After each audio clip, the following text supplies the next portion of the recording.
요한계시록 1장 찾으시겠습니다.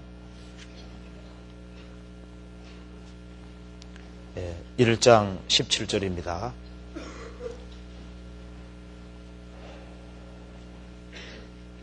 요한계시록 1장 17절. 제가 읽어보겠습니다. 내가 볼 때에 그 발 아래 엎드러져 죽은 자같이 되매 그가 오른손을 내게 얹고 가라사대 두려워 말라. 나는 처음이요 나중이니 곧 산자라. 내가 전에 죽었었노라. 볼지어다 이제 세세토록 살아있어 사망과 음부의 열쇠를 가졌노니. 요한계시록 3장 7절에 보시겠습니다.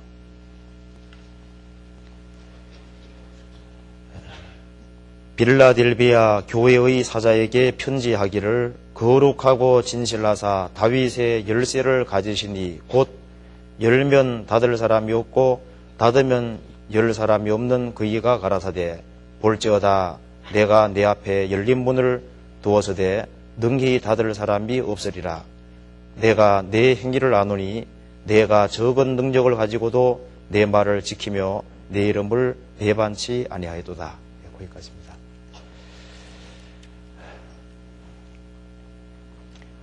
오늘 시간에는 요한계시록에 나와 있는 말씀 중에 특별히 요한계시록 1장에는 예수님이 사망과 음부의 열쇠를 가지고 있다고 말씀하고 있고 요한계시록 3장에는 다윗의 열쇠를 가지고 있다고 말씀을 하고 있습니다. 그래서 열쇠를 가지고 있다고 하는 것은 열고 닫을 수 있는 권세를 가지고 있다는 말씀이죠. 그래서 주님께서 사망과 음부의 열쇠를 가지고 있다면은 그분은 모든 열쇠를 다 가지고 계시는 겁니다. 그래서 이 성경 속에 주님께서 가지신 열쇠와 그리스도인들이 가지고 있는 열쇠도 있기 때문에 그 두 가지를 한번 같이 생각을 해보도록 하겠습니다. 이 요한계시록 1장 말씀은 사도 요한이 복음을 전하다가 도미시안 황제 치세 때 잡혀서 밤모섬에 유배를 갔었습니다. 그래서 밤모섬에 유배되어 있는 중에 주님께서 나타나셔서 주님을 알게 해주시고 또 그리고 주님의 계획과 비밀을 자세하게 알려주신 말씀입니다. 요한계시록 1장 17절을 보시겠습니다. 내가 볼 때에 그 발 앞에 엎드러져 죽은 자 같이 되매 그가 오른손을 내게 얹고 가라사대 두려워 말라. 나는 처음이요 나중이니 곧 산자라. 내가 전에 죽었었노라. 볼지어다 이제 세세토록 살아있어 사망과 음부의 열쇠를 가졌노니. 주님께서 사도 요한에게 나타나셨을 때 사도 요한은 그 주님의 발 앞에 엎드러져 죽은 자 같이 됐습니다. 그때 주님께서 두려워 말라고 말씀하시면서 나는 처음이요 나중이니, 나는 처음이요 나중이니 이 말씀은 절대자라는 말씀입니다. 구약 성경 속에도 여호와 하나님은 처음이고 나중이라고 말씀을 하셨는데 요한계시록 1장에서 예수님께서 나는 처음이요 나중이니 그렇게 말씀하셨고 요한계시록 22장에서도 나는 알파와 오메가요 처음과 나중이요 시작과 끝이니라. 여기서 처음이요 나중이니 그 말씀은 주님은 모든 것의 시작이고 모든 것의 끝이라는 말씀입니다. 그 알파와 오메가고 처음과 나중이고 시작과 끝이라고 하는 것은 주님께서 천지를 창조하시고 이 우주를 직접 다스리는 절대자라고 말씀을 하셨습니다. 나는 처음이요 나중이니 곧 산자라. 현재형으로 되어 있습니다. 항상 살아계신 분이라는 말씀입니다. 내가 전에 죽었었노라. 볼지어다 이제 세세토록 살아있어. 예수님께서 세상에 오셔서 33년의 생애를 사시고 십자가에 죽으시고 부활하신 적이 있습니다. 전에 죽었었노라 볼지어다 이제 세세토록 살아있어. 주님은 다시 죽으시지 않으시죠. 나는 산자라 계속적으로 살아있는 겁니다. 그리고 말씀하시기를 사망과 음부의 열쇠를 가졌노니, 주님께서 사망과 음부의 열쇠를 가지고 있다고 말씀하셨습니다. 그리고 계시록 3장에서는 다윗의 열쇠를 가지시니 열면 닫을 사람이 없고 닫으면 열 사람이 없다 그러죠. 그래서 사실상 주님 자신이 인생의 모든 문제를 풀고 이 우주의 비밀과 역사의 비밀, 우리 각 개개인의 비밀을 푸는 열쇠라고 할 수 있습니다. 그래서 주님이 인생의 문제를 푸는 열쇠인 동시에 주님 자신이 모든 열쇠를 가지고 있는 겁니다. 죽음의 열쇠, 사망과 음부의 열쇠를 가지고 있는 그 주님은 모든 것을 다 가지고 있습니다. 열쇠는 열고 닫는 거잖아요. 열쇠가 있다고 하는 것은 막힌 문도 있다는 말씀이고 잠볼통도 있다는 말씀입니다.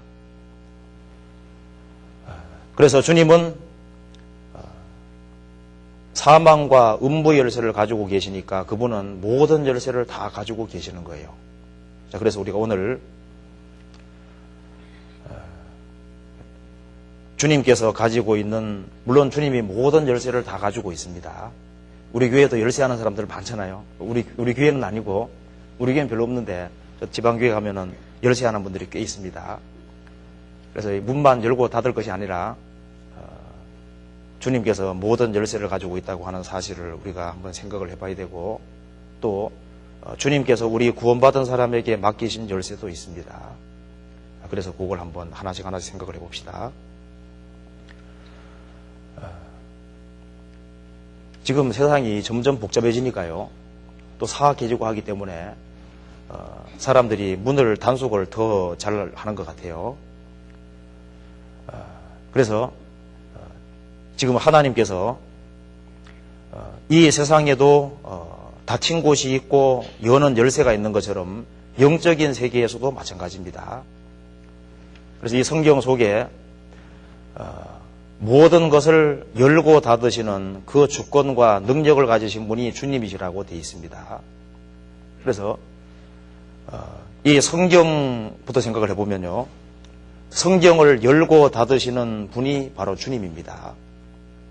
이스라엘 백성들이 타락 가운데 있을 때 하나님께서 성경을 봉함하라고 말씀하셨고, 하나님께서 성경을 봉함했을 때는 아무도 성경을 열 수가 없었습니다.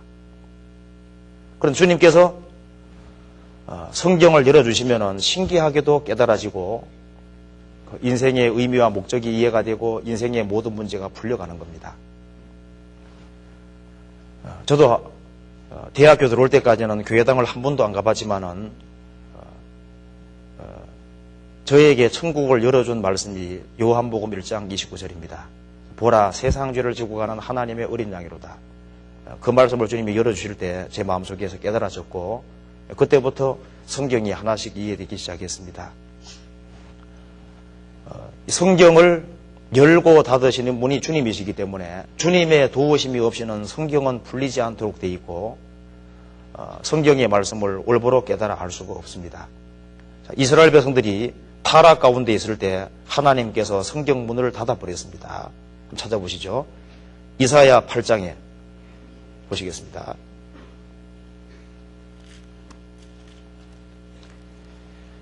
(8장) 16절.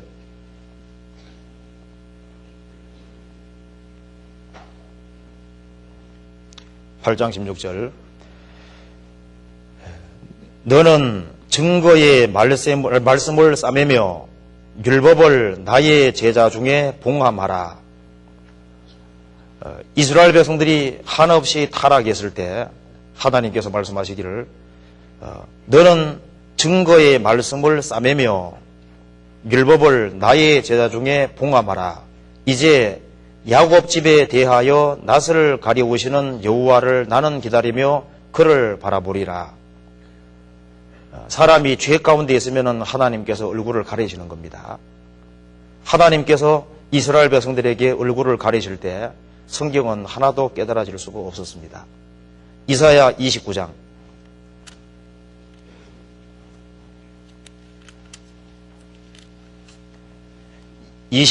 11절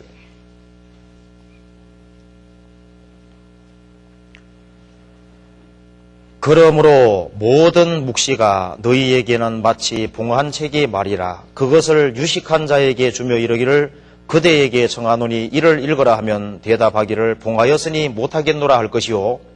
또 무식한 자에게 주며 이르기를 그대에게 청하노니 이를 읽어라 하면 대답하기를 나는 무식하다 할 것이니라. 주께서 가라사대 이 백성이 입으로는 나를 가까이하며 입술로는 나를 존경하나 그 마음은 내게서 멀리 떠났나니 그들이 나를 경외함은 사람의 계명으로 가르침을 받았을 뿐이라. 그러므로 내가 이 백성 중에 기이한 일 곧 기이하고 가장 기이한 일을 다시 행하리니 그들 중에 지혜자의 지혜가 없어지고 명철자의 총명이 가리워지리라. 예수님께서 이 말씀을 신약 성경에도 인용을 하셨습니다. 예수님 당대 유대인들이 입으로는 하나님을 가까이하고 존경했지만은 마음은 하나님과 멀었고 성경보다가 사람의 계명을 더 존중히 여겼습니다.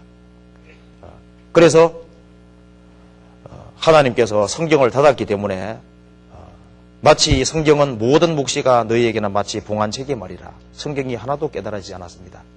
그래서 성경이 말씀만한 분이 바로 예수님인데 예수님을 눈앞에 보면서도 배척하는 이런 일이 생긴 겁니다. 그런데 예수님께서 예수님의 제자들에게는 성경을 열어서 깨닫게 해주셨습니다. 천지의 주제이신 아버지여 이것을 지혜롭고 슬기는 자들에게는 숨기시고 어린 아이들에게는 나타내심을 감사하나이다. 옳소이다. 이렇게 된 것이 아버지의 뜻이니이다. 엠마오로 가는 두 제자에게 주님께서 성경을 열어서 깨닫게 해주시고 죽으시고 부활하신 이후에 예수님의 제자들에게 나타나셔서 말씀하시기를 구약 성경을 들어서 예수가 그리스도라는 걸 확실히 깨닫게 해주시고 마음을 열어서 성경을 깨닫게 해줬다고 되어 있습니다. 성경 누가복음 24장입니다.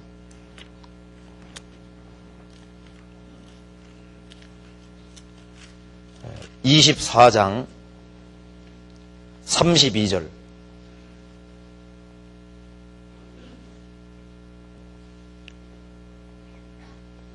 저희가 서로 말하기를 길에서 우리에게 말씀하시고 우리에게 성경을 풀어주실 때 우리 속에서 마음이 뜨겁지 아니하더냐 하고 44절 또 이르시되 내가 너희와 함께 있을 때 너희에게 말한 바 곧 모세의 율법과 선지자의 글과 시편에 나를 가리켜 기록된 모든 것이 이루어져야 하리라 한 말이 이것이라 하시고 이에 저희 마음을 열어 성경을 깨닫게 하시고 또 이르시되 이같이 그리스도가 고난을 받고 제3일에 죽은 자 가운데서 살아날 것과 또 그의 이름으로 죄사함을 얻게 하는 회개가 예루살렘으로부터 시작하여 모든 족속에게 전파될 것이 기록되었으니 너희는 이 모든 일의 증인이라. 엠마오로 가는 두 제자에게 예수님께서 성경을 풀어주셨습니다. 성경을 열어주신 거예요. 그러니까 주님께서 성경을 열어주실 때, 풀어주실 때 우리 속에서 마음이 뜨겁지 아니하더냐. 그리고 예수님의 제자들이 나타나셔서 주님께서 구약 성경을 들어서 바로 예수가 그리스도라는 것을 확실하게 깨닫게 해주시고 왜 예수님이 죽으시고 부활하셔야 되는지를 확실하게 깨닫게 하셨습니다. 이에 저희 마음을 열어 성경을 깨닫게 하시고 그 성경을 깨닫는 것은 주님께서 마음을 열어주셔야만 성경이 깨달아지는 겁니다. 그리고 예수님이 고난을 받고 제3일에 죽은 자 가운데 살아나시고 회개하는 사람에게 죄사함을 얻게 하시고 그 죄사함을 얻게 하는 그 복음이 예루살렘부터 시작돼서 모든 민족에게 전파될 것이 구약 성경에 기록되어 있다. 이 말씀대로 복음이 전 세계에 전파되어 있습니다. 그래서 이 성경을 여는 키는 주님께서 가지고 계시기 때문에 주님의 도우심이 없이는 성경이 깨달아지지 않는 겁니다. 그래서 자기의 머리로 성경을 깨달을 수가 없습니다. 내 눈을 열어서 주의 법에 기이한 것을 보게 하소서. 주님의 성경을 읽으면서도 주님의 도움을 구해야 됩니다. 그러면 주께서 눈을 열어서 성경을 깨닫게 도와주시는 거예요. 시편 119편 보시겠습니다.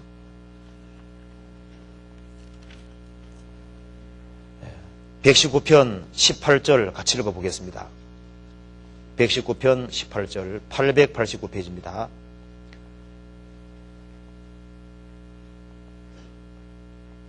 내 눈을 열어서 주의 법에 기이한 것을 보게 하소서. 주님께서 내 눈을 열어서 주의 말씀에 기이한 것을 보게 하소서. 이 성경이 얼마나 놀라운 책인지를 보게 하소서. 2장 넘겨보시겠습니다. 130절 같이 읽겠습니다. 130절 주의 말씀을 열모로 우둔한 자에게 비치어 깨닫게 하나이다. 주의 말씀을 열모로 우둔한 자에게 비치어 깨닫게 하나이다. 주님이 열어주시는 겁니다. 그래서 우리가 구원을 받은 것은 우리가 잘나서 구원을 받은 것이 아니라 성경을 열고서 성경을 깨닫게 하신 분이 있습니다.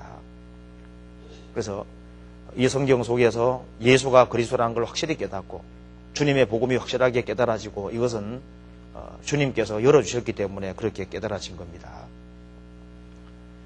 자, 주님께서는 성경을 열고 닫으시는 분입니다. 그리고 사람의 마음을 열고 닫으시는 분도 물론 주님입니다. 의사들이 해부를 하지만은 그 마음 자체를 열 수는 없는 거예요. 사람의 그 완고한 마음, 강팍한 마음을 깨트리고 그 마음 문을 열어서 복음을 깨닫게 해주시는 그것은 그 키는 주님만 가지고 계신 거예요. 그래서 루디아에게 마음 문을 열어서 바울의 말을 듣게 하고 깨닫게 하신 분이 주님입니다. 우리의 영혼의 눈을 열어주신 분이 주님이시고 우리의 마음 눈을 밝히고 가시는 분이 바로 주님이잖아요. 그래서 한 사람의 그 마음 문이 열리고 그리고 구원의 복음이 깨달아지고 영혼의 눈이 열리고 영혼의 눈이 밝아지는 그 모든 것은 그 키는 주님께서 가지고 계시는 겁니다. 사도행전 16장을 보시겠습니다. 사도행전 16장 14절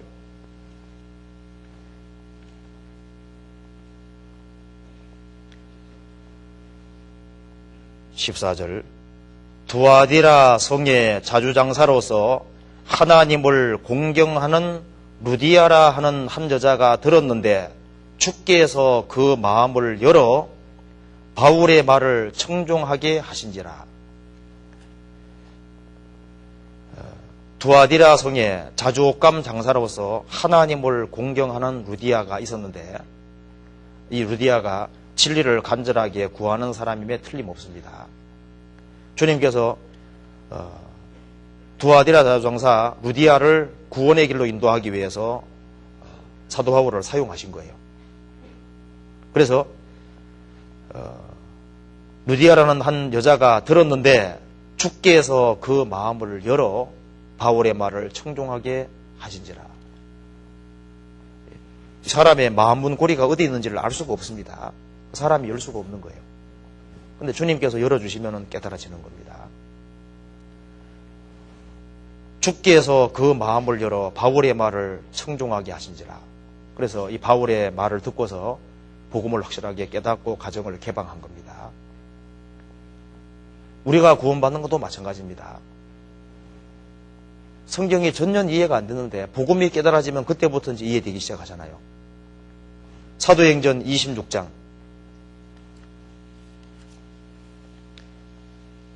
18절을 같이 읽어보겠습니다. 18절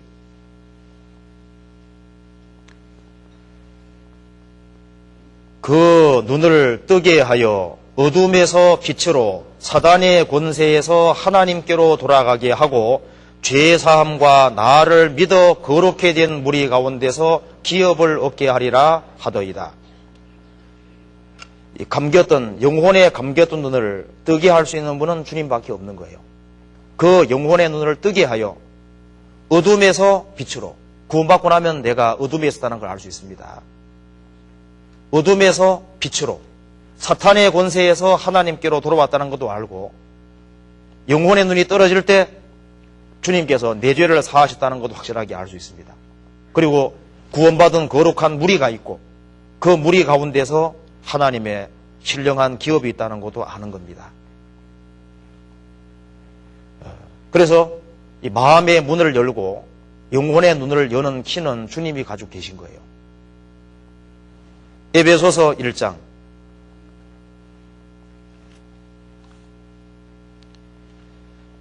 18절부터 19절까지 제가 읽어보겠습니다. 너희 마음 눈을 밝히사 그의 부르심의 소망이 무엇이며 성도 안에서 그 기업의 영광의 풍성이 무엇이며 그의 힘의 강력으로 역사하심을 따라 믿는 우리에게 베푸신 능력의 지극히 것이 몇 다한 것을 너희로 알게 하시기를 구하노라. 보물창고가 있으면은 열쇠로 문 열어가지고 조금만 보여주고 조금씩 더 보여줄 수도 있잖아요. 문을 열고 들어가면은 이제 점점 더 많이 볼 수 있는 것처럼 주님께서 마음 눈을 밝히사 구원받을 때 예수님의 피를 주님께서 확실히 깨닫게 해주시고 그 다음에 교회가 뭔지를 주님이 깨닫게 해주시잖아요. 주님 피로 구원받고 난 다음에 예수님 피를 확실히 깨닫게 하시고 그 다음에는 주님께서 교회가 뭔지를 확실하게 깨닫게 도와주십니다. 사도행전 7장에 광야교회라는 말씀이 있는데 광야교회는 신약시대의 교회의 그림자였습니다. 그래서 원래는 광야교회가 없었죠. 광야교회가 원래 에집트에 있었습니다. 에집트에 있는 사람 이스라엘 백성들이 양의 피를 경험하고 홍해바다 통과해서 광야교회가 생긴 거예요. 그것처럼 신약시대의 교회는 원래 없었습니다. 우리는 다 세상에 속한 사람들이었습니다. 근데 예수님의 피를 경험하고 홍해바다 통과하는 것처럼 세례받고 그래서 믿고 세례받고 그렇게 해서 주님 몸된 교회가 이루어지는 겁니다.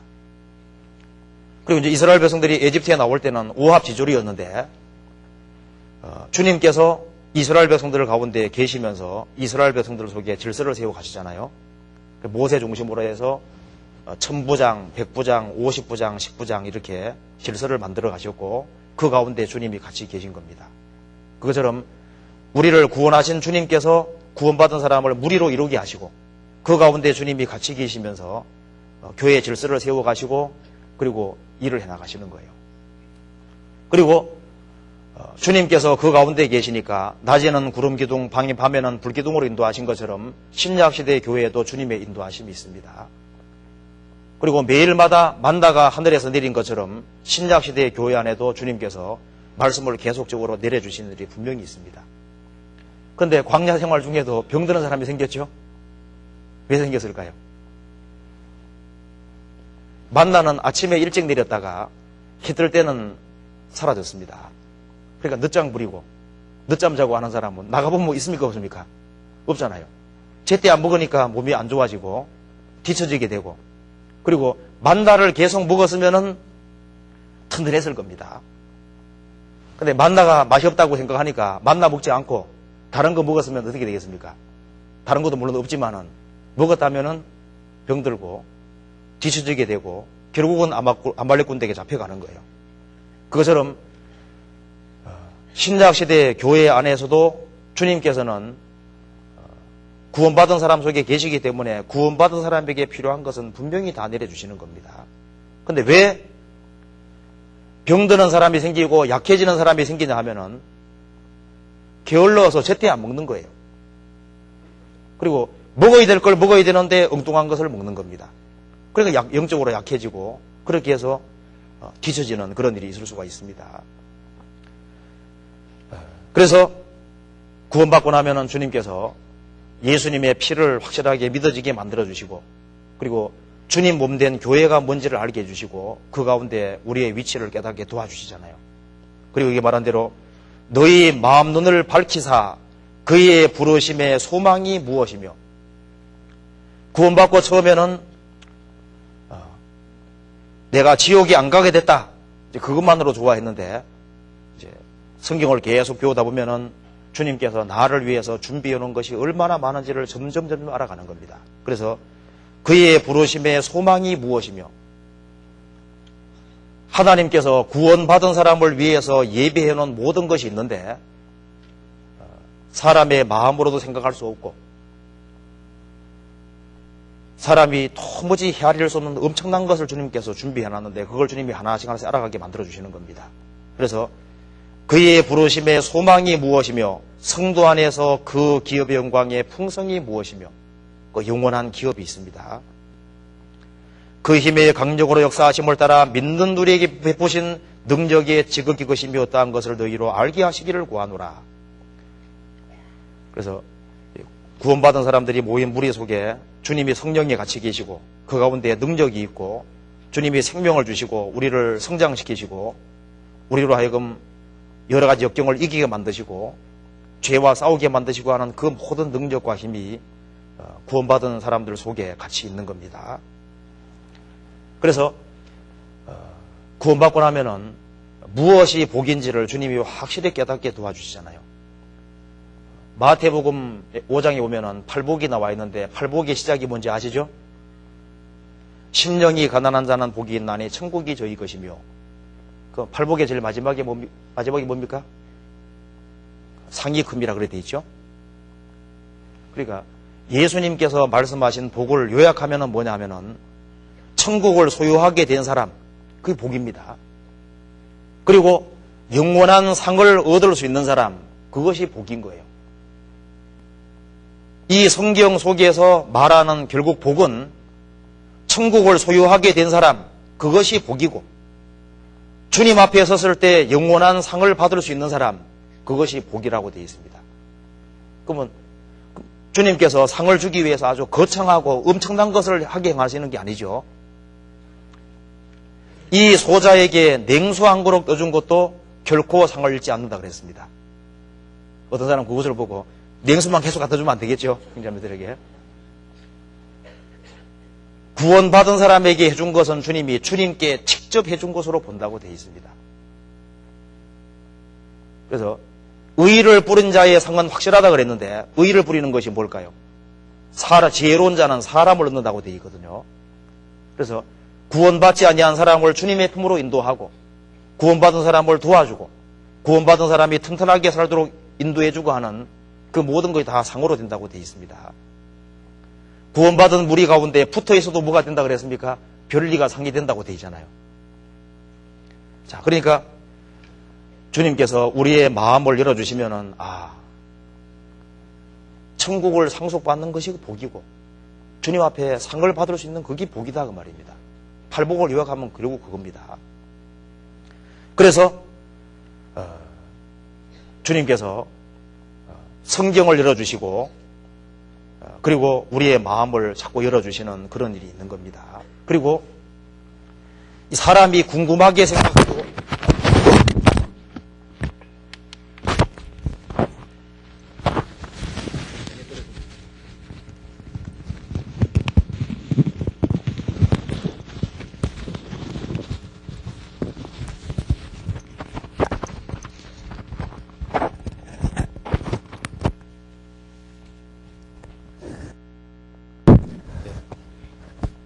사람이 살아가는 속에서 사람은 해답을 알고자 하는 욕구가 있습니다.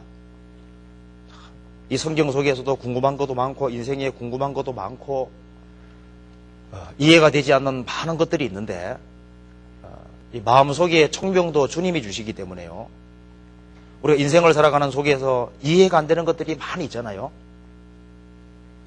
그런데 언뜻 주님께서 그것을 열어주시면은 깨달아지는 겁니다.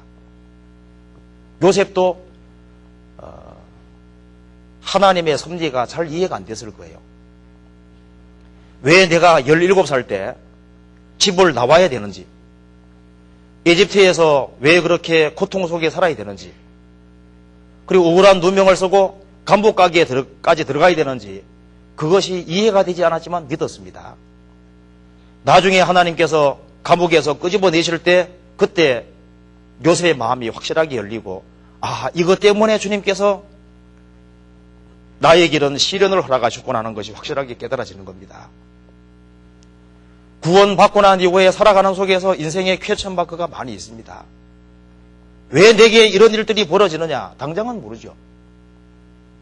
그런데 인생의 문제를 푸는 키는 주님이 가지고 계시기 때문에 주님이 열어주실 때 나중에 깨달아지는 겁니다. 그래서 그랬겠구나. 자, 주님께서 이 마음의 문을 열고 닫으시는 분입니다. 그리고 형제 자매들 사이에서 구원받은 사람들 속에서도 무슨 문제가 생길 수 있고 하는데요. 우리가 이웃 쪽으로 마음을 열 수 있도록, 형제 자매 쪽으로 마음을 열 수 있도록 만들어주시는, 구원받지 아니한 사람 쪽으로 마음을 열 수 있도록 만들어주신 분이 누굴까요?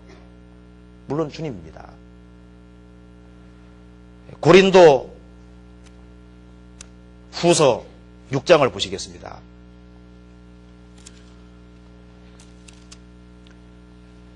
고린도서 6장 11절.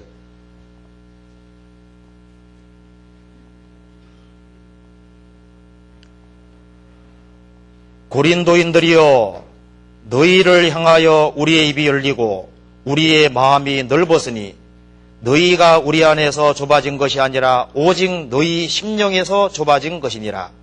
내가 자녀에게 말하듯 하노니 보답하는 양으로 너희도 마음을 넓히라.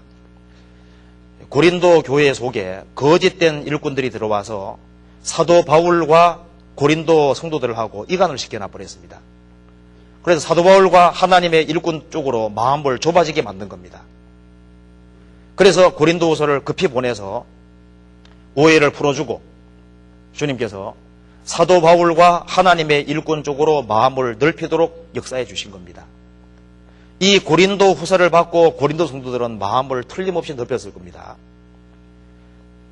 자, 내가 자녀에게 말하도록 하노니 보답하는 양으로 너희도 마음을 넓히라. 고린도 교회 속에 거짓된 일꾼들이 들어왔다는 말을 듣고 사도 바울은 고린도 교회 쪽으로 마음을 넓히고 이 긴 편지를 써준 겁니다. 너희도 보답하는 양으로 마음을 넓히라. 그래서 주님께서 도와주셔서 마음을 넓혔을 겁니다. 형제 자매들 쪽으로 마음을 넓히고, 그리고 구원받지 아니한 사람 쪽으로 마음을 넓히도록 만들어주신 분이 누굴까요? 형제 자매들 사이에서 마음에 문제가 생겨서도 그걸 개인적으로 풀지 못한다고 할지라도 주님께서 그 마음을 열어주도록 기도하면은 주님께서 자연스럽게 풀어줍니다. 그리고 형제자매들에게 실수할 수도 있잖아요. 그걸 인간적으로 풀려면 안 풀려도 그 형제자매를 위해서 기도하고 그렇게 하면 주님께서 자연스럽게 길을 열어서 풀도록 만들어주시고, 그래서 형제자매들 사이에 생기는 갈등의 키도 푸는 열쇠를 주님이 가지고 계시는 겁니다. 사람이 여호와를 기쁘시게 하면은 그 원수라도 어떻게 한다 그랬습니까? 화목하게 하시느니라. 그래서 원수를 화목하게 하고 원수의 마음을 열어서 서로 하나가 될 수 있도록 그 키를 주님이 가지고 계시는 겁니다. 그래서 주님이 우리의 마음을 넓히시면은 우리가 계명의 길로 달려갈 수 있는 거예요. 시편 119편 보시겠습니다. 32절.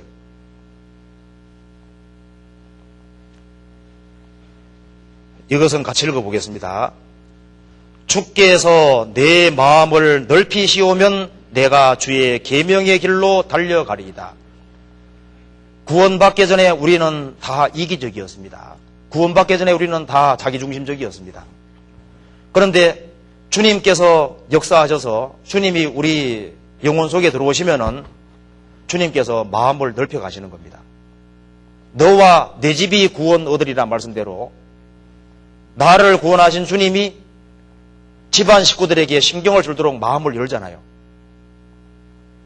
그리고 집안 식구들이 구원받도록 하시고, 그리고 이웃 사람에게도 마음을 열게 해서 복음을 전하게 하시고 더 나아가서는 더 멀리까지 복음 전하도록 만들어 가시는 겁니다. 주님께서 요한 웨슬리의 마음을 넓혀주셨기 때문에 요한 웨슬리는 세계는 나의 교구라 그랬습니다. 그래서 세계 곳곳에 다니면서 복음을 전했잖아요. 사도 바울도 말하기를 나는 빚진 자라 그랬습니다. 그래서 나는 할 수만 있는 대로 너희에게도 복음 전하기 원한다 그랬습니다. 왜냐하면 사도 바울의 마음을 주님께서 넓혀주셨기 때문입니다. 진젠돌프 백작이라든가 허드슨 테일러 중국 선교한 사람이죠. 틴데일 같은 사람은 성경을 영어로 처음으로 번역한 사람입니다. 자기 일생을 바쳐서 성경책을 번역하는 이런 모든 일에 마음을 투자하는 모든 것은 주님이 그 마음을 넓혀주셨기 때문인 거예요. 주께서 내 마음을 넓히시오면 좁아진 마음을 넓히시는 것은 주님이 할 수 있기 때문에 주님의 도움을 계속 구하면 주님이 마음을 점점 넓게 만들어주시는 겁니다. 그래서 하나님께서 솔로몬 왕에게는 마음을 넓혔는데 마음을 넓게 하시되 바닷가에 모래같이 하셨다고 되어 있죠. 솔로몬은 마음이 넓었던 사람이 틀림없습니다. 사람이 더 많은 사람을 다스리게 되면 될수록 마음이 훨씬 넓어야 될 거예요. 다윗은 솔로몬은 이스라엘 그 많은 백성들을 통치해야 되기 때문에 주님이 넓은 마음을 허락해 주셨습니다.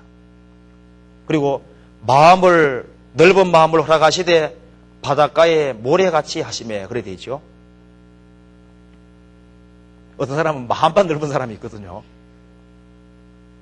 세세한 건 아무것도 모릅니다. 그런데 솔로몬은 마음만 넓은 것이 아니라 바닷가 모래같이 했다는 얘기는 짜잘한 것까지 다 알고 있는 거예요. 백향목부터 우슬초까지 세세한 것을 다 알고 있는 겁니다. 그 당시에 만물 박사라고 되어 있잖아요. 그래서 솔로몬은 마음이 넓을 뿐 아니라 아주 세심한 사람이라는 걸 성경이 말하고 있습니다. 우리가 세심하게 행하지 아니함으로 해서 다른 사람이 다치는 사람도 많이 있고 또 실수하는 경우도 많이 있습니다. 자, 어쨌든 간에 주님께서는 마음을 넓히시는 그런 능력이 있고 또 구원받기 전에는 우리가 이기적이라 할지라도 구원받고 나면은 마음을 자꾸 넓히고 교회가 하는 일 쪽으로 마음을 넓히고 봉사하는 일 쪽으로 마음을 넓히고 구원받은 사람 마음속에 봉사를 조금 시간 지나가면 봉사를 해야겠다는 마음도 이렇게 주시잖아요. 넓혀주시는 겁니다. 그걸 주님께서 하시는 거예요. 그래서 이 마음의 문을 넓히는 것은 하나님이 하실 수 있는 겁니다. 물론 사람 자신도 넓히려고 노력을 해야 되지만은 주님이 도와주셔야만 계속 넓어질 수 있을 거예요. 그리고 우리 신앙생활 속에서도 문을 열고 닫는 키는 주님이 가지고 계십니다. 구원을 받은 사람이 적길로 행하고 바르게 행하지 아니하면은 주님이 담을 쌓아 막는다는 말씀도 있고 가시로 그 길을 막는다는 말도 있습니다. 구원받은 사람이 바르게 행하지 아니하면 주님이 그 길이 험악하도록 여러 가지 어려운 길을 엮을 거예요. 그런데 구원을 받은 사람이 주님 진리 가운데 행하시면은 어떤 혼란과 역경이 있다 할지라도 주님께서 피할 길을 내시고 길을 열어주실 겁니다. 이스라엘 백성들이 에집트 나올 때 홍해 바다가 가로놓여 있었지만 주님이 그걸 열어주셨거든요. 요단강을 통과할 때도 주님이 그 요단강물을 열어주셨습니다. 요셉이 깊은 감옥 속에 있을 때 감옥의 문을 열고 요셉을 꺼내주신 분이 주님입니다. 베드로가 복음 전하다 감옥 들어가잖아요. 감옥에 갇혔는데 하나님이 천사를 보내서 감옥 문을 열고 나오게 했습니다. 사도 바울도 마찬가지죠. 그래서 그 모든 문을 여는 키를 주님이 가지고 계시는 거예요. 내가 극도의 곤란과 어려움 중에 있을 때 그 모든 역경을 벗어나게 해주시고 그 곤란에서 벗어나게 하는 키는 주님이 가지고 계시는 겁니다. 한번 여기 한번 찾아봅시다. 사도행전 12장 찾아볼까요?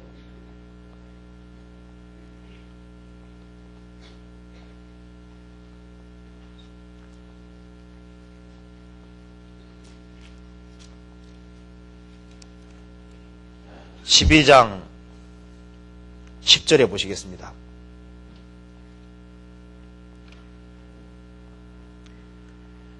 이에 첫째와 둘째 파수를 지나 성으로 통한 쇠문에 이르니 문이 저절로 열리는지라. 나와 한 거리를 지나매 천사고 떠나더라. 야고보는 목잘려 죽고 사도 베드로는 그 다음날 죽어야 되는데, 사도 베드로가 할 일이 있기 때문에 주님께서 쇠문을 열어서 나오게 해서 복음 전하게 했죠.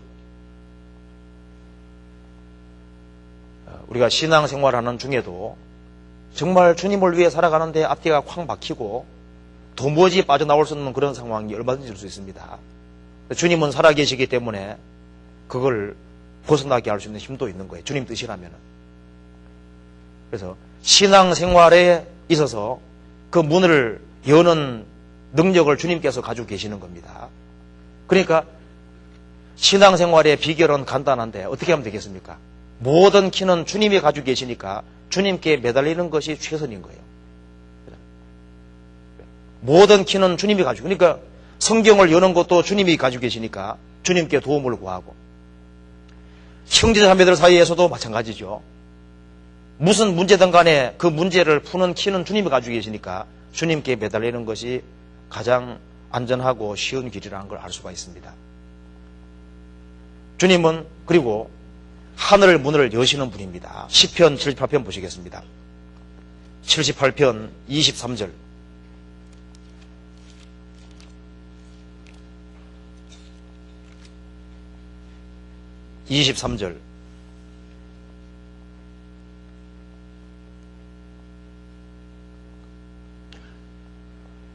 그러나 저가 오히려 위에 궁창을 명하시며 하늘 문을 여시고 저희에게 만나를 비같이 내려 먹이시며 하늘 양식으로 주셨나니 사람이 권세 있는 자의 떡을 먹으며 하나님이 식물을 충족히 주셨도다.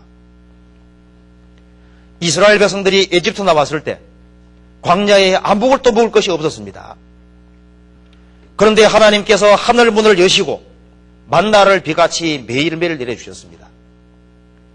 이 세상 그 어디에도 우리 영혼에 필요한 양식이 없습니다. 그런데 지금도 주님께서는 하늘 문을 여시고 우리 신앙생활에 필요한 것을 실제로 내려주시는 거예요. 개인적으로 성경을 읽는 속에서도 주님이 깨닫도록 도와주시고, 또 성도들이 교제하는 속에서도 주님께서 만나를 내려주시고, 또 말씀을 같이 배우는 속에서도 주님께서 만나를 내려주십니다.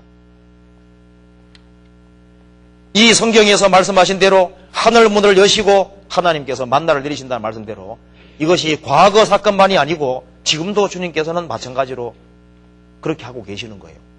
사람이 떡으로만 살 것이 아니요 하나님 입으로 나오는 모든 말씀으로 살 것이니라.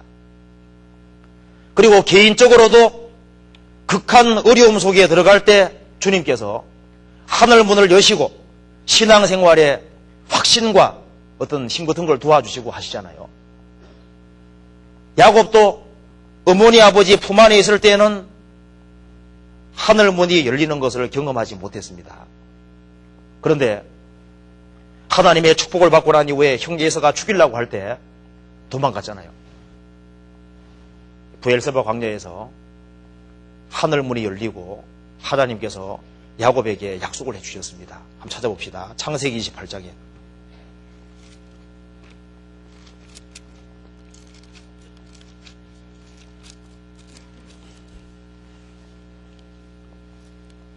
(12절) 28장 12절.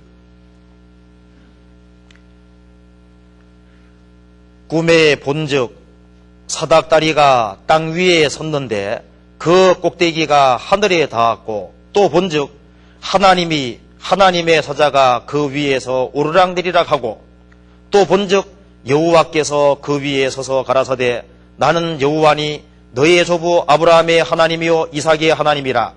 너 누운 땅을 내가 너와 내 자손에게 주리니 내 자손이 땅의 티끌같이 되어서 동서남북에 편만할지며 땅의 모든 족속이 너와 내 자손을 인하여 복을 얻으리라. 내가 너와 함께 있어 내가 어디로 가든지 너를 지키며 너를 이끌어 이 땅으로 돌아오게 할지라. 내가 내게 허락한 것을 다 이루기까지 너를 떠나지 아니하리라 하신지라. 야곱이 브엘세바에서 떠나 하란으로 향해 가다가 밤이 됐기 때문에 돌베개를 베고 누워 잠이 들었습니다. 이때가 요셉으로서는, 야곱으로서는 제일 처음으로 가장 고독한 상황이었을 겁니다. 정말 하란까지 갈 수 있을지 없는지도 막막하고, 그런데 이제 가는 길에 주님께서 꿈에 보여주셨습니다. 사닥다리가 섰는데 사닥다리 꼭대기가 하늘에 닿았다. 이 사닥다리가 뭐냐 하면은 요한복음 1장 제일 마지막에 보면은 이 사닥다리가 인자 예수님이라고 성경에 되어 있습니다. 요셉이 축복을 받은 것은 요셉은 육신적이고 정말 도무지 축복을 받을 수 없는 사람이었습니다. 그런데 하나님께서 야곱을 축복해 주시는 것은 사닥다리의 근거에서 축복해 주시는 거예요. 이 사닥다리가 요한복음 1장 마지막 절에 보면은 예수님이라고 되어 있습니다. 왜 예수님이 사닥다리냐 하면은 사닥다리 역할이 뭔지 아시죠? 관계없는 두 곳을 연결시켜주는 게 사닥다리입니다. 그것처럼 하나님과 사람 사이에는 너무나도 큰 간격이기 때문에 사람의 힘으로는 하나님께로 올라갈 수가 없는 거예요. 사닥다리는 관계없는 두 곳을 연결시켜주는 것처럼 예수님은 하나님과 사람 사이를 연결시켜주는 분입니다. 하나님은 한 분이시요 하나님과 사람 사이의 중보도 한 분이시니 그 사람이신 그리스도 예수라. 하나님과 사람 사이의 중보가 바로 예수님입니다. 그래서 사닥다리가 예수님이고 사닥다리는 밟고 올라가잖아요. 사닥다리는 튼튼해야 됩니다. 사닥다리가 튼튼하지 않아서 올라가다가 떨어지면 큰일 나잖아요. 예수님은 가장 튼튼한 다리입니다. 사닥다리입니다. 지금까지 주님을 의지하고 기대해서 실패한 사람이 없습니다. 주님은 완전한 사닥다리입니다. 이거 보면 사닥다리가 축복의 사닥다리라는 걸 알 수 있는 거예요. 사닥다리가 땅 위에 섰는데 그 꼭대기는 하늘에 닿았고 또 본즉 하나님의 사자가 위에서 오르락 내리락하고 천사들이 오르락 내리락하고 또 본즉 여호와께서 그 위에서 축복해 주셨습니다. 즉 야곱이 축복받을 만한 일을 해서 축복받은 것이 아니라 야곱은 오직 주님의 은혜로 축복을 받은 겁니다. 즉 예수 그리스도의 근거에서 축복을 받은 거예요. 야곱 자신에게는 의로운 것이 없습니다. 하나님께서 말씀하시기를 내가 너와 함께 있어. 왜 함께 있냐 하면은 사닥다리의 근거에서 함께 있는 거예요.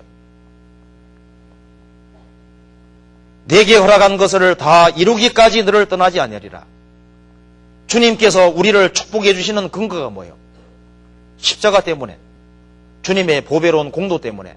그래서 모든 축복은 주님으로 말미암아 주어지는 겁니다. 우리가 잘나서가 아니죠. 그래서 야곱에게 하늘 문이 열렸습니다. 우리도 신앙생활하는 중에서 신앙생활 중에 가장 고독하고 어려울 때 주님께서 구원받은 사람 속에 함께 계시고 구원받은 사람을 절대 떠나지 아니하시고 지키신다는 그런 것을 우리도 느낄 수가 있는 겁니다.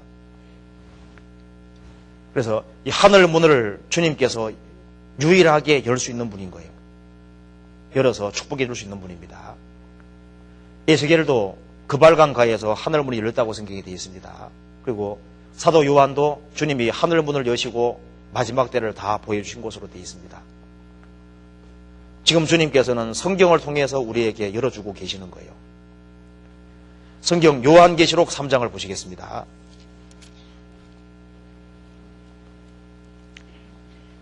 3장 7절. 근데 여기에서는 요한계시록에서는 주님이 아주 핵심적인 것을 다루고 있습니다. 7절에 빌라델비아 교회의 사자에게 편지하기를 거룩하고 진실하사 다윗의 열쇠를 가지시니 곧 열면 닫을 사람이 없고 닫으면 열 사람이 없는 그 이가 가라사대. 주님은 다윗의 열쇠를 가지시니다.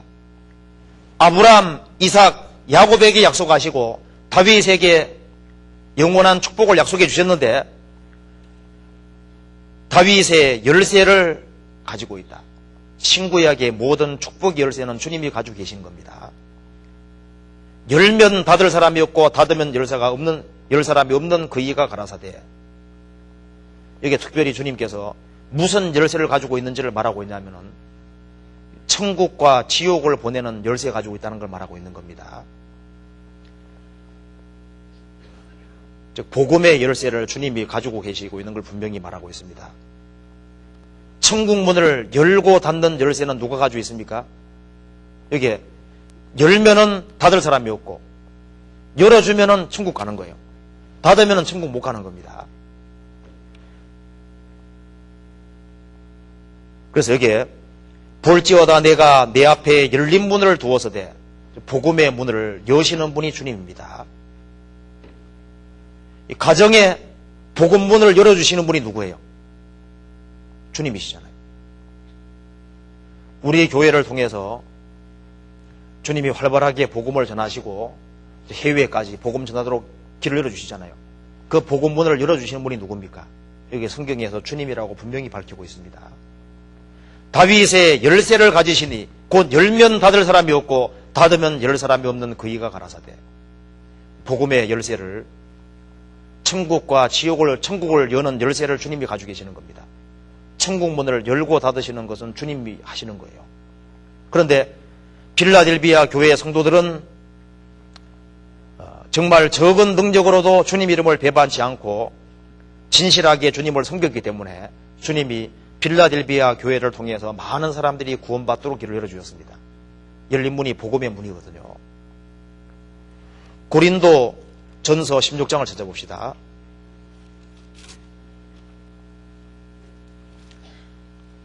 16장 8절에 보시겠습니다.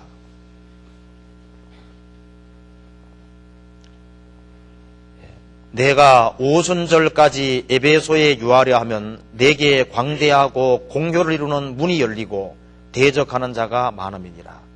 여기 에베소에 내게 광대하고 공효를 이루는 문이 열렸다. 복음 전할 수 있는 문이 열렸다고 되어 있죠. 그래서 에베소 지역에 많은 사람들이 구원받고 큰 교회가 생겼습니다. 복음의 문이 열릴 때 대적하는 자도 많이 생기죠. 대적은 있지만은 복음이 힘있게 전해지도록 하시는 분이 주님입니다. 이걸 보면은 주님께서 인간의 생사하복 모든 키는 주님이 가지고 계신다. 주님이. 그렇기 때문에 가정에서 구원받지 아니한 사람이 있을 때 가정에 복음을 가져오고 집안 식구들을 구원하시는 키는 주님이 가지고 계시니까 누구에게 매달려야 됩니까? 주님께. 주님께 매달리면서 주님이 구원해 주시기를 간절히 구해야 되고 그러면 주님께서 열어주시면 구원이 이루어지는 거예요. 그래서 우리의 마음을 열어주시고 성경을 깨닫도록 하시고 우리가 어떻게 살아야 될지를 알게 해주시는 그분이 또 다른 사람에게 구원을 여실 수 있는 힘을 가지고 계시는 겁니다. 그래서 주변 사람들이 구원받지 아니할 때 한숨만 지을 것이 아니라 주님께 계속적으로 매달려야 되는데 왜? 주님이 열어주시면 깨달아지거든요. 그래서 우리가 주님께 구해야 되는 겁니다. 그리고 여기에 요한계시록 1장 18절에 보시겠습니다. 18절에 복음의 키, 천국 보내는 키를 주님이 가지고 있다고 말씀하신 동시에 18절에 보면은 곧 산자라 내가 전에 죽었었노라 볼지어다 이제 세세토록 살아있어 사망과 음부의 열쇠를 가졌노니 주님께서 사망과 음부의 열쇠를 가지고 있다고 말씀했습니다. 주님께서 죽음의 열쇠도 주님이 가지고 계시는 겁니다. 그래서 사람이 세상에 태어날 때 모태의 문을 여신 분이 누굴까요? 주님이시죠. 욥기 3장에 보면은 주님께서 내 모태의 문을 닫지 않았다고 되어 있습니다. 내 모태의 문을 닫지 아니하고 여셔서 태어나게 했다고 되어 있잖아요. 창세기에 보면은 아비멜렉 그 지역에 아브라함이 내려갔을 때 살해 영고로 주님께서 태의 문을 닫았다고 되어 있거든요. 사람이 탄생하는 문도 주님께서 여시는 거예요. 태어나지 않고 죽는 사람도 많잖아요. 자궁 속에서 죽는 사람도 많습니다. 그래서 태의 문을 열고 이 세상에서 나를 살도록 도와주신 분이 주님이시고, 지금 내가 살아있을 때 살아있는 내 생명을 주장하시는 분이 누굽니까? 주님인 거예요. 호흡은 자기가 주장하는 것이 아닙니다. 사람이 호흡을 한다 그러면 어떻게 되겠습니까? 제 시간에 호흡하려면 항상 의식하고 있어야 될 거 아니에요. 그래서 호흡을 주장하시는 분은 주님이라고 되어 있습니다. 그래서 사람의 생명은 주님이 가지고 계신 것이 틀림없습니다. 우리에게 생명을 주신 분이, 우리에게 호흡을 주신 분이 우리의 호흡을 지금도 붙잡고 계시는 겁니다. 그래서 주님이 오늘이라도 내 호흡을 취해 가시면 나는 죽는 거예요. 여기에 주님께서 사망의 열쇠를 가지고 있다 그랬죠. 물론 사망 군부는 동호여가 될 수 있는데요. 이 말씀에서 주님이 죽음의 열쇠도 실제로 가지고 계신 겁니다. 사람이 죽고 싶다고 죽어지는 것도 아닙니다. 주님이 허락하지 않으면 죽을 수도 없는 거예요. 그래서 바울 사도는 로마에까지 복음 전하러 가는 것이 하나님의 계획이기 때문에 돌에 맞아 죽었지만 어떻게 했습니까? 주님이 기어코 살렸잖아요. 살려서 기어코 로마에까지 복음 전하도록 하셨습니다. 어떤 사람은 죽기 싫어도 죽는 것이 하나님 주시면 죽어야 되는 겁니다. 그래서 주신 자도 하나님이시고 취하신 자도 주님이시기 때문에 사람의 모든 죽음은 주님이 주장하고 계시는 거예요. 그래서 나에게 주님의 뜻과 계획이 있으면은 그 사람이 주님 뜻 가운데 있을 때는 주님이 지켜주실 겁니다.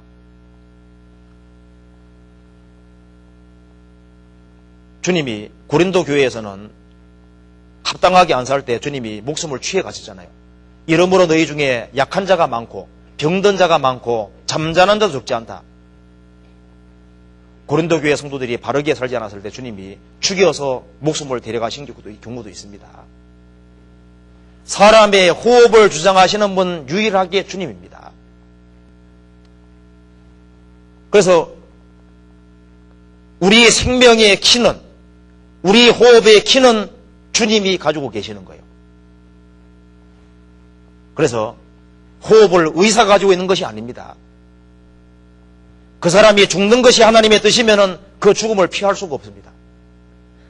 그 사람이 사는 것이 주님의 뜻이면은 전쟁터에 가서도 사는 거예요.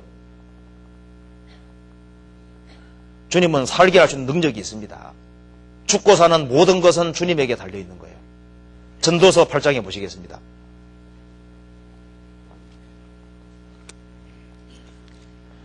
그러니 우리는 교만할 것이 아무것도 없습니다. 전도서 8장 8절에 같이 읽어보겠습니다. 8장 8절 같이 읽겠습니다. 생기를 주장하여 생기로 머무르게 할 사람도 없고 죽는 날을 주장할 자도 없고 전쟁할 때 모면할 자도 없으며 악의 행악자를 건져낼 수도 없느니라. 여기 말씀하신 대로 생기를 주장하여 생기로 머무르게 할 자도 없고, 한 사람이 죽어가는데 막 인공호흡 시킨다고 해서 죽을 사람은 살릴 수도 없잖아요. 죽을 사람은 죽습니다.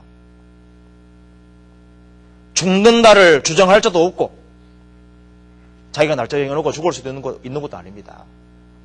그래서 성경이 말씀하기를 사람의 호흡을 누가 주장하시느냐? 주님이 주장하신다고 분명히 말했습니다. 다니엘서 5장 보시겠습니다.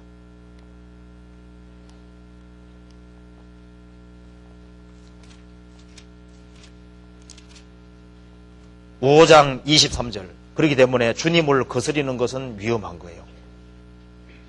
9장 5장 23절. 벨사살 왕에게 한 책망입니다. 22절부터 제가 읽어보겠습니다. 벨사살이여, 왕은 그의 아들이 되어서 이것을 다 알고도 오히려 마음을 낮추지 아니하고 도리어 스스로 높여서 하늘의 주제를 거역하고 그 전 기명을 왕의 앞으로 가져다가 왕과 귀인들과 왕후들과 빈궁들이 다 그것으로 술을 마시고 왕이 또 보거나 보지도 듣지도 알지도 못하는 금문 동과 목석으로 만든 신상들을 찬양하고 도리어 왕의 호흡을 주장하시고 왕의 모든 길을 작정하시는 하나님께는 영광을 돌리지 아니하신지라. 그래서 그날 죽었습니다. 벨사살 왕은 느부갓네살 왕이 있는 그 시절에 있던 하나님의 역사를 다 보고 들었습니다. 그럼에도 불구하고 하나님을 모독하고 하나님의 성전 기명으로 술을 퍼마시고 금문 동철로 만든 목석이 우상을 섬기고 왕의 호흡을 주장하시고 왕의 모든 길을 작정하시는 하나님께는 영광 돌리지 않았다. 그래서 주님께서 이 말씀하신 그날 주님이 취해갔습니다. 목숨을. 호흡을 주장하시는 분이 주님이시기 때문입니다. 누가복음 12장에서 오늘 밤에 내 영혼을 도로 찾으리니 그러면 내 예비한 것이 네 것이 되겠느냐? 오늘 밤이라도 주님이 데려가신다면 모든 것을 놓고 가야 되는 겁니다. 내 생명의 키는 내가 가지고 있는 것이 아니에요. 너는 내일 일을 자랑하지 말라. 하루 동안에 무슨 일이 날는지 내가 알 수 없습니다. 한치 앞을 모르는 것이 사람입니다. 그래서 하나님을 거역하고 하나님을 거스리는 것만큼 위험한 것이 없는 거예요. 사람의 생명은 죽으려면 쉽게 죽기도 합니다. 주님은 각 사람을 다루시기 때문에 주님이 어릴 때 취해갈 수도 있습니다. 주님 거니까. 어떤 사람은 주님이 길게 살게 할 수도 있습니다. 자, 그래서 여기에 주님이 사망의 죽음의 키를 가지고 계시는 거예요. 더 무서운 것은 요한계시록 1장 18절에 보면은 세세토록 살아있어 사망과 음부의 열쇠를 가졌노니, 사망과 음부의 열쇠를 주님이 가지고 계십니다. 음부의 열쇠라는 것은 사망과 음부의 열쇠, 결국 지옥의 열쇠를 주님이 가지고 있는 겁니다. 지옥을 건설하신 분이 누군지 아시죠? 주님이 직접 만드신 겁니다. 그거 없이는 된 것이 없느니라. 눈에 보이는 것과 보이지 않는 모든 것을 만드신 분이 주님이시고 지옥을 건설하신 분이 주님입니다. 마태복음 10장에서는 음부의 문, 지옥의 음부의 권세가 나와 있는데 헬라 원어로 음부의 대문입니다. 구원받지 아니한 사람에게 음부의 대문을 열고 그 사람을 지옥의 음부에 집어넣는 분이 주님이신 거예요. 누가복음 16장의 부자가 날마다 호화를 즐기고 살았습니다. 근데 나사로는 구원받은 사람이기 때문에 천사들이 모시고 낙원으로 데려가고 아브람 품에 데려가고 부자도 주고 장사되며 저가 음부에서 고통 중에, 부자는 죽는 그날 음부의 문이 열리고 그대로 음부로 떨어져 버렸습니다. 지옥의 문을 주님이 가지고 계시는 거예요.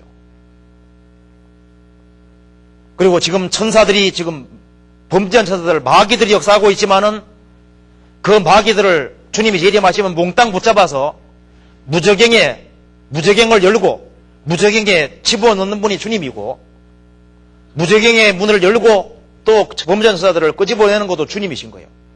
그리고 영원한 불못에 집어넣는 분도 주님이십니다. 요한계시록 20장을 보시겠습니다.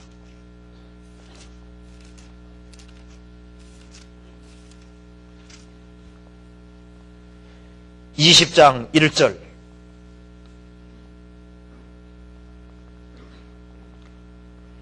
또 내가 보매 천사가 무저갱 열쇠와 큰 쇠사슬을 그 손에 가지고 하늘로서 내려와서 용을 잡으니 곧 옛뱀이요 마귀요 사단이라.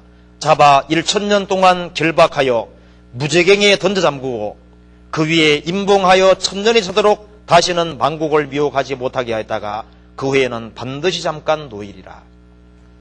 주님이 재림하실 때